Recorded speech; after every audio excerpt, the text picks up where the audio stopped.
20 কোটি টাকা। হ্যাস, আমার তো লটারি লেগে গেল। ধীরে বল রিয়া, কেউ যদি শুনে ফেলে এইখানেই কেউ পকেট মেরে নেবে। কাম ডাউন, আসলে মাত্র 200 টাকায় জিতেছি, অন্তত টাকাটা তো পেয়েছি। 200 টাকাতেই এত খুশি? আম্মু আব্বু শুনো, আমি না।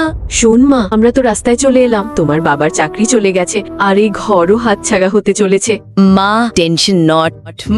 আরে বুড়ো হয়ে গেছে, এত শখ দিলে সোজা তখন স্বর্গে চলে যাবে। কি হলো মা, তুমি কিছু বলছিলে?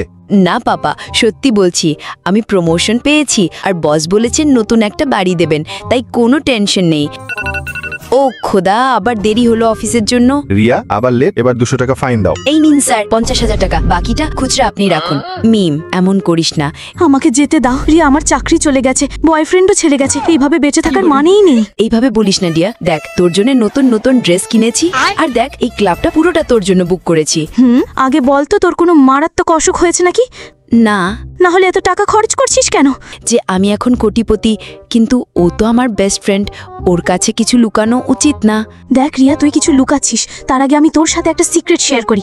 আমার বাবা অনেক বড় লোক, আমেরিকায় আমাদের বেশ কয়েকটা কোম্পানি আছে, কিন্তু আমি শুধু আমাদের বন্ধুত্ব বাঁচানোর জন্যই কখনো বলিনি।